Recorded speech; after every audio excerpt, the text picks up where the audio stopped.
Hi, everybody. My name is Dan Smith. I'm the director of the Africa Initiative at the Watson Institute for International and Public Affairs at Brown University.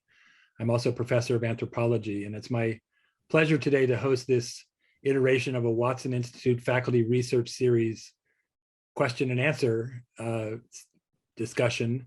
And the guest today is Professor Kakenya Ntaiya, who is a senior fellow at the Watson Institute for International and Public Affairs during this academic year. Kakenya earned her PhD in education from the University of Pittsburgh. She's a Kenyan citizen who is committed to bettering the lives of rural people, especially women and children in her native country and throughout the world. To that end, she founded Kakayas Dream, which has reached thousands of young people across her country. She's the recipient of too many accolades for me to share now, but included among them are a CNN Top 10 Hero Award, and she was named one of Newsweek magazine's 150 women who shake the world. So a very impressive set of accolades. Kakenya, welcome. Thank you, Dan. So what we're gonna focus on today is Kakenya's work and what she's learned about working in this space from her years of commitment and intervention in Kenya. Much of your work, Kakenya, has focused on women and girls. And I would first like to hear, what kinds of interventions do you think make the greatest difference and why? I think, from the work that I've been doing, for even beyond the work that I've been doing, focusing on education, and really kind of empowering women and girls and kind of unleashing their own potential, creating spaces that allows for women and girls to thrive, are some of the interventions that I think allows women to fully participate in the economy, or fully participate as citizens in the world. Women are left behind, and I speak mostly from my own personal experiences, but also for the girls that I have seen in women over the years. There's so much that still need to be done to shape attitudes towards women and girls and their space or place in society. So there's quite a lot of work that needs to be around that, done around that too. So can you give an example or two of things that your organization has done that you see as particularly shining examples of successes? Yeah, so Kakayas Dream, I created the organization as it was more of a way for me to just reach out to the community to help a few girls, and then now it's really been grown into a big organization. We focus on education because we know that when people are educated, they're liberated, and they tend to feel more empowered to create their own create their own agency to drive change. One of our programs is around actual schooling. So we have girls in school. We work with prevention. That's our model. So we intervene at the age of 9, 10, in society where normally at that age, girls are started to be prepared to be women.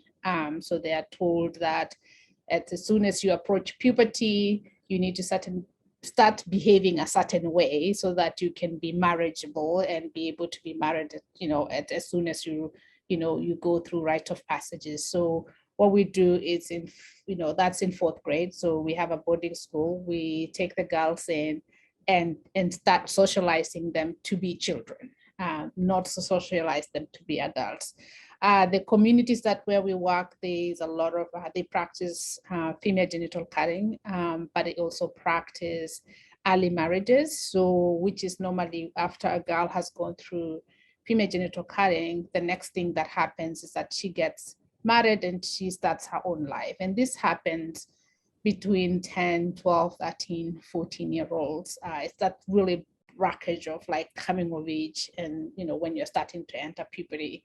And we shift the mindset of the girls and say, you have potential, focus on education, and we work with the parents. And for a period of, once you enter into our program, we work with you throughout all the change in life. So we have a primary school, which is a boarding school, and it's a boarding school because we know women and girls are normally at the home taking care of their siblings. I mean, the need for girls is quite huge beyond just their cultural expectations and all that. So the school is a safe space, boarding school, to let them be children. So that's our first intervention. Then we do also outreach to the community where we train boys and girls on, it's an umbrella, we call it health and leadership training, but it's really, the health is more learning about, not just a coming of age, healthy relationship between boys and girls, but we talk about female genital clothing, what it is, what are the health effects that it has on women and girls, teen pregnancy, what is all that. And then leadership is really knowing your rights and standing for and demanding them, and knowing where to go if you need support. So, and that program focuses on boys and girls, and general trainings in the community, advocacy.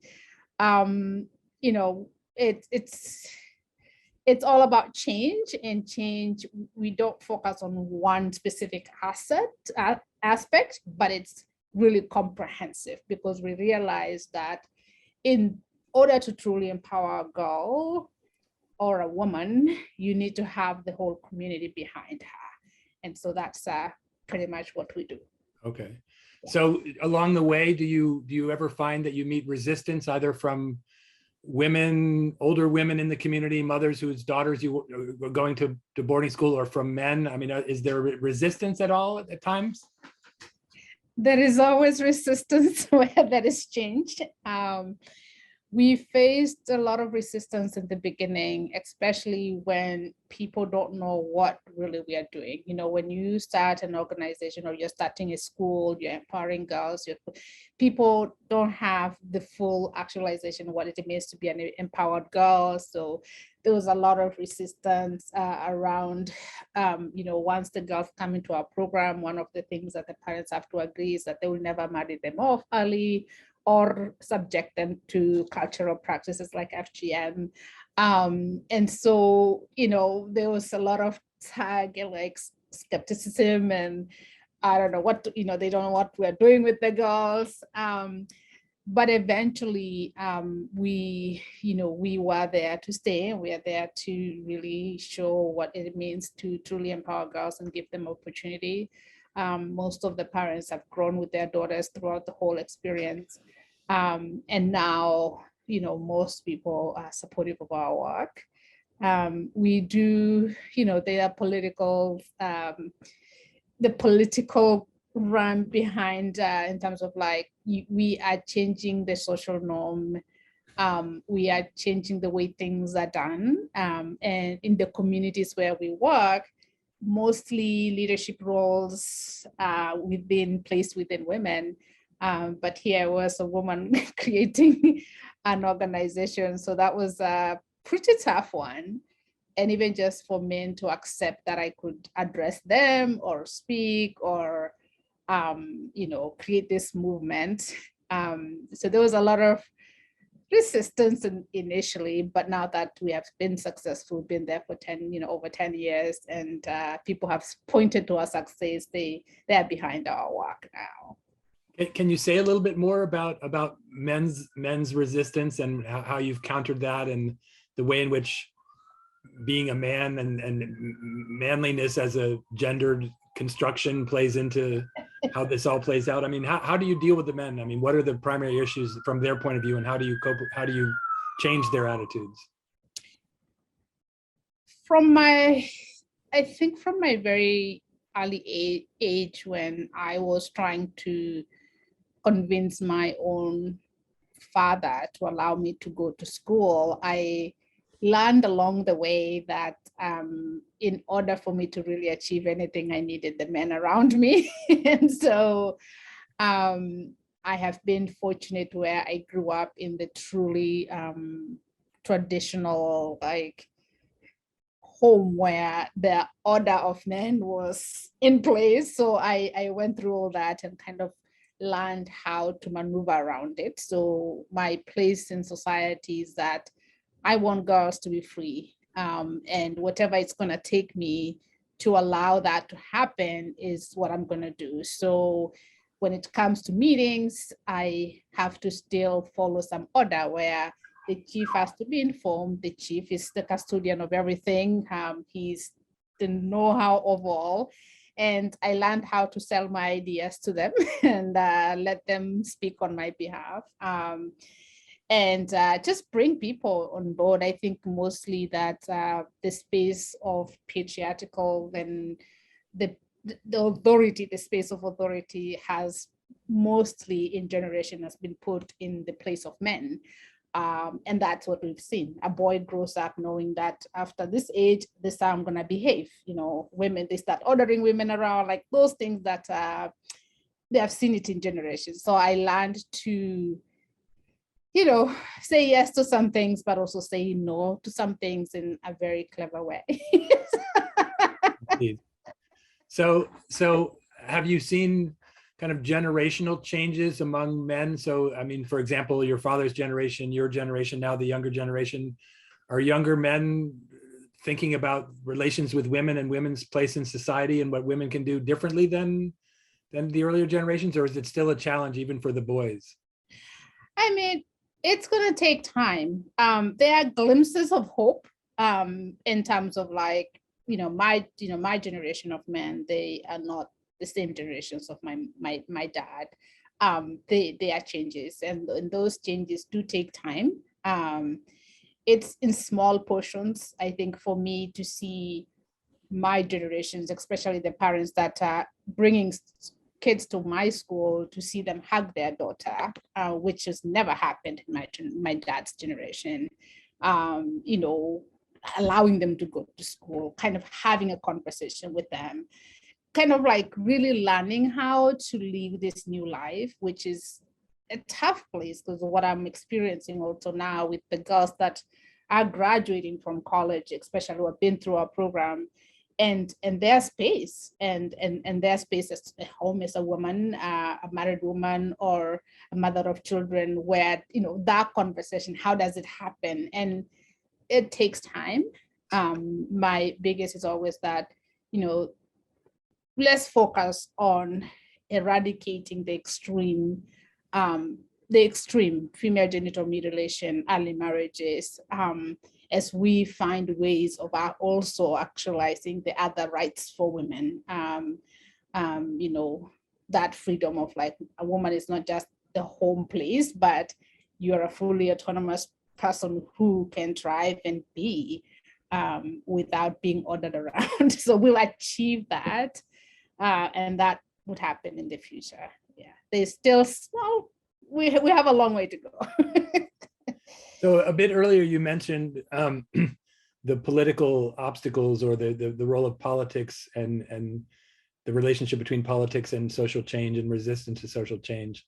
I was going to ask you about the government and specifically whether the state has been an ally or an obstacle in your work, or a bit of both. I mean, I guess I wanted you to reflect a bit on the government and the state and how it's involved or not involved, or helping or not helping in what you're doing.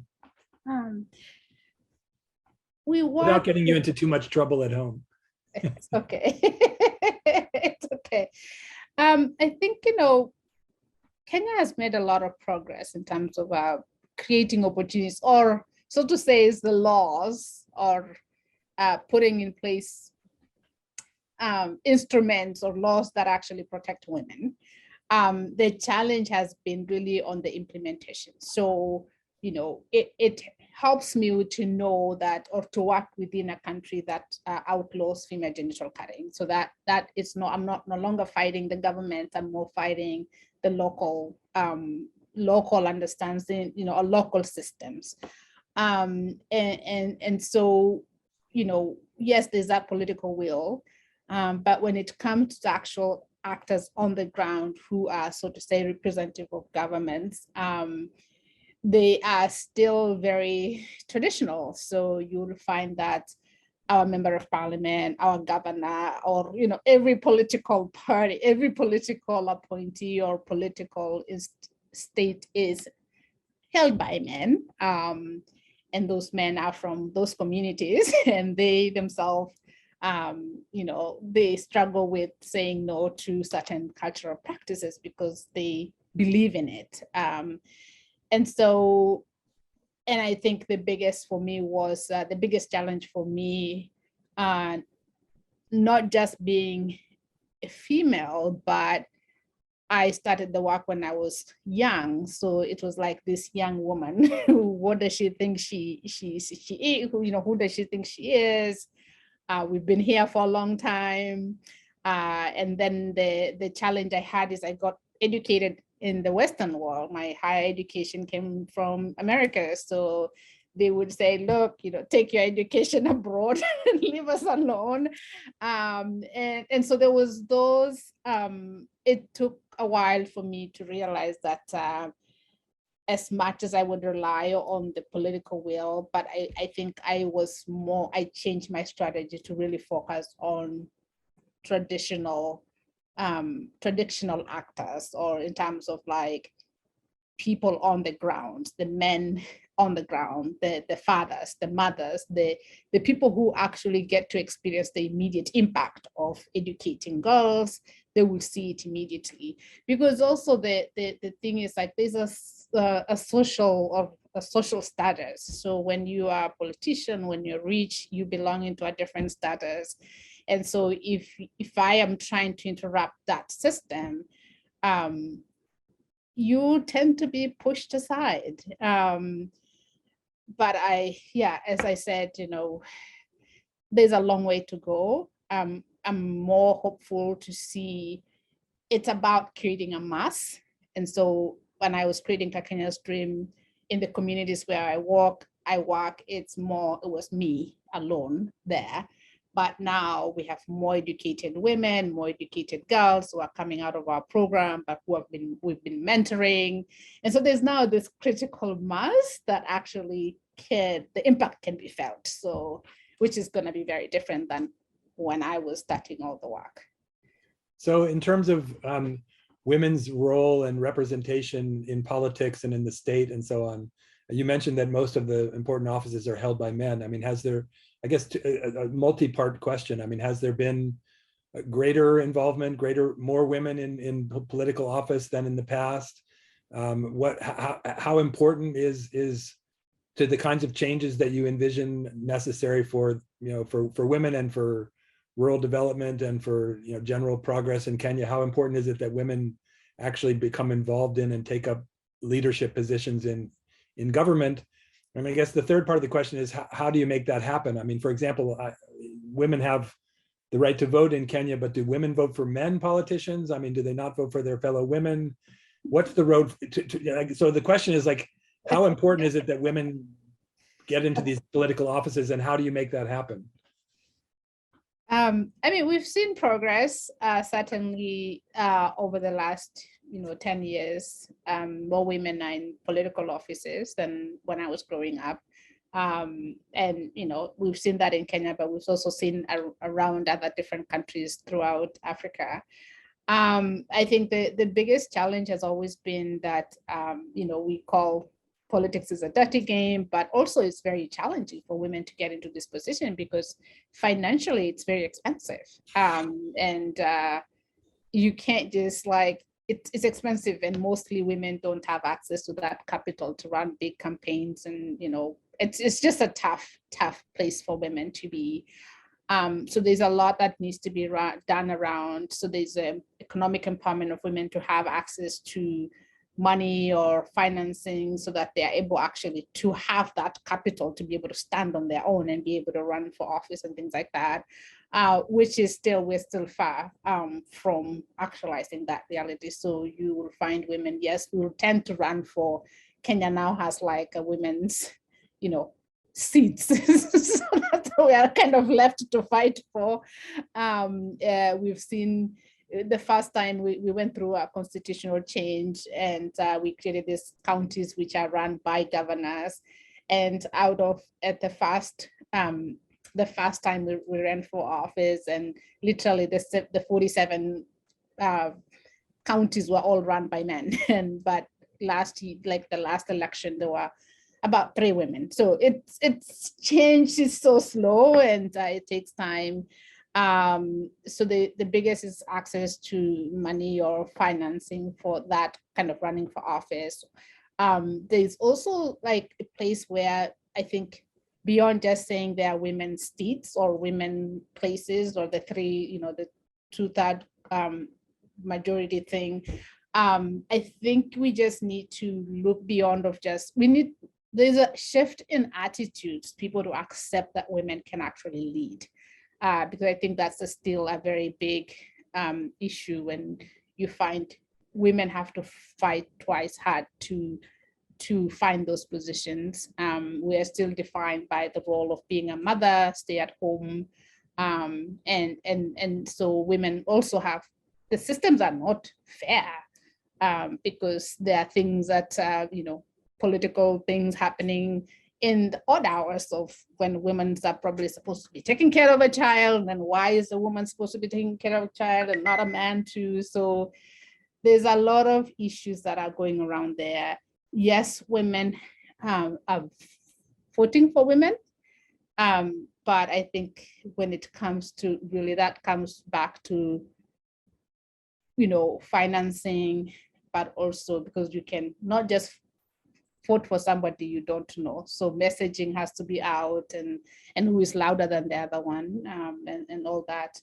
So there's still a lot of work to be done around that, and access for women is just still not there. So I, as you know, I do my research in Nigeria. Yep. And there, even the most accomplished and powerful women, when they introduce themselves in a public setting, or when they sign their letters or circulate their CVs or whatever, they could be professor, doctor, chief, engineer, and they always put Mrs. if they're married. So Dr. Mrs. Smith, Dr. Mrs. Ntaiya. Right? I'm curious if there's a similar phenomenon in Kenya, but my question is really, if there are similar kinds of phenomena, how do you think about that? I mean, do you think about that as women feeling that they must show themselves to be sort of traditional women, as in married, as in fulfilling conventional female roles, or are they themselves wanting to portray that? In other words, how much of that Dr. Mrs., Professor Mrs. is the result of social pressure versus choice on the part of the women, and how do you sort out those, what that is? Naming naming is a big issue. I've been very fortunate that I remained with Dr. Ntaiya. I left. I kept my family name, and so that's kind of the next generation of who we are. That we're not defined by who's is the next title behind your name. There's a lot of social pressure to belong in the whole sphere of women. There's pressure to have children, there's pressure to have a husband, there's a pressure to belong to so-and-so, there's pressure all along, and also it's part of, will I be accepted? There's the acceptance. If I do not have that title of Mrs. So-and-so, where is my space in society? And so we are defined by, where is that the male that is around our lives. And it's gonna take time, because again, I think the socialization of women, you must have children to be a woman, you must be married to be really seen as successful. I mean, it doesn't matter what education you get, but if you don't have a wife, you don't have a husband, or you don't have children, there's still that question mark. Are you truly woman empowered? That will take time. And I think, again, as I always go back to, like, we have to look at what is more extreme. So And I work with young women to tell them to achieve their potential. I do tell them that you don't have to be defined by a success of another person. You have to be defined by your own success, and you have to stand on your own feet and choose that life that you want. It's easier said than done, but we need to work a lot with men, and part of the trainings that we have with boys is really, who is a leader? How do you define them? Where is the space for girls? They're humans and they should be accepted and given that, and not be interfered and not be named after. So social pressure is there, the pressure to belong and to create that space for yourself, and the society to allow you to be in that space. So there's a lot of around that. So there's not like which one is which, but it's just part of the socialization and the systems that have existed for generations. And we don't question too, we just do it. So, as you probably know better than me, there over the last 30, 40 years or so, there's been a lot of debate about whether Western forms of feminism apply appropriately in non-Western settings. And you're a person who's grown up in Kenya, you're a Kenyan citizen, you spend a lot of time there, but you've also had your higher education in the United States and traveled all over the world. I'm curious how you think about the question of women's rights or feminism. I mean, are they kind of universal issues? And if to some extent they're universal issues, are there ways in which it's different or should be different or plays out differently, in other contexts? I mean, how do you think about kind of that question of universal feminism, but which is often a code word for Western feminism versus feminism in Kenya or Africa or elsewhere in the world? How do you think about that question? That's an interesting one. So I think, human rights, women's rights, you can't question that no matter where you are. So I think, when girls are violated and, abused and not given the right, I mean, that is abuse, and we need to call that's what it is. So if, human rights is human rights, and, women's rights are the same. So I think where the biggest challenges normally comes or issues come is when we as Africans adapt to so to say the Western way of doing things, which can backfire with us very fast. And it's really a place where everybody has to learn how to maneuver that. My generation of women, who are kind of the first generations in our communities to change some social norms, we have to tread carefully because we want to belong in those spaces that women are not allowed or not welcome. And the only way you can be open to those spaces is when you tread carefully. So there are things you can say, there are things you can say, there are ways you can negotiate yourself into things. But I think for women and girls who are coming, the next generation, they don't have to do what we did because we have kind of became the first to open that space. I had to get approval from my chief to do certain things, or from the men of the community. I had to kind of please them to say things. I have to put them in the space that I have to like bow. I have to like. It looks like I'm begging, literally. And it's it's a very different approach. If I went and said no FGM, let's end this thing, I would be kicked out of that place a long time ago. But the women and the girls that are coming from behind me, hopefully they don't have to do that because we would have already created that space to shift. So it is really about adapting and knowing where you're working and what is the spaces look like. So I think eventually we'll all, advocacy is advocacy.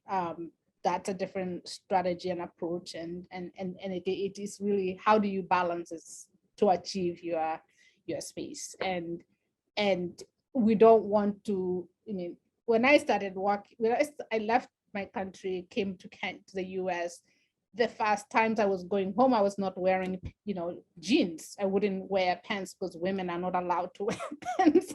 And that's the only way I could be accepted in the community. So, but now the younger women behind me, they're just wearing their pants and going around and not worrying about that. So there's a space for, I don't want to say extreme feminism, but there's a space between the first generation. There's a way that the first generation who are trailblazers, opening ways, pushing the road, the roads, and there's a way for the next generation that really is unfiltered and can move mountains and all that. Yeah, so we have to show the way first before. So as someone who's had, a lot of life experience in Kenya, but also in the United States and in the West, are there aspects of Kenyan culture as they relate to womanhood or the way gender relations work, or to femininity, or sort of things that when you push for change, but then you see what life is like here, are there things that you hope don't change? Are there things that you hope don't get lost in Kenya that could go away if it just followed the Western model? That's a tricky question. I'm not sure. I haven't thought a lot about that. Because I feel like we're barely, like, in the communities where we are working, we are just barely scratching the surface, kind of getting the girls to school, avoiding the first thing. I think that the freedom to be able to be is essential for every human being. And I really truly enjoy that freedom that I get when I am in the US, because I don't even think twice who is going to be seeing what I'm doing, or who is going to be questioning what I'm doing. Or it's like, it's a certain way of freedom that you experience when you're an American, because those freedoms have been there for a long time for women, or maybe not a long time, but it has existed and the space is there. I know that if I need to be defended this way, I can be defended. So there's that freedom that just you feel and you have. And truly, I want for every human person, every human being in the world to have that freedom of not questioning, how do I even greet this person? Do I bow? Do I shake hands? You're like contemplating all the time. Will I be rebuked by being seen sitting in a certain way?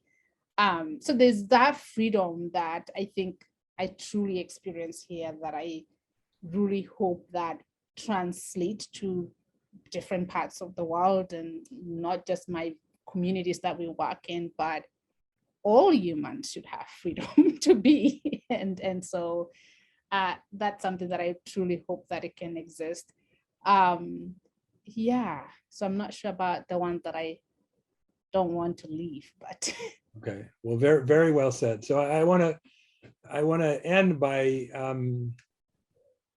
letting viewers know that you're including hopefully some Brown students, know that you're going to be leading a study group again later this semester. And I was wondering if you could just tell us a little bit about the focus of that work. Yes, so the study is really, we come into the study, one is way of opening people to learn about the work that we've been doing, but really just the conversation we've had here is like, where is the space for women, and where is the space for girls, and what role does education play in actually bringing some of these freedoms that are there, and who are the actors? We didn't go into details. We talked, there's a space for governments to play, systems to be implemented, organizations like ours to play, but companies. And I asked the students, when you sit on the table, who is on the right and who is on the left, and how many of you are of the same gender, especially for girls that you see around, and what's your role in ensuring that women are brought to the table, spaces are created for women to be on the table. So it is a study group. We have fun. come, we challenge each other's and just, yeah, learn about women and girls. That sounds great. And if your responses to these questions are any indication, the students will learn a tremendous amount. Kakenya, thank you so much. For those of you who are interested in learning more about her work, you can find out more at the website, kakenyasdream.org, Kakenya's Dream, all one word. If you Google it, I'm sure you'll easily find it. But I want to thank Kakenya again for joining us today, and thanks so much for your eloquent and insightful responses. Thank you so much, John, for a wonderful conversation.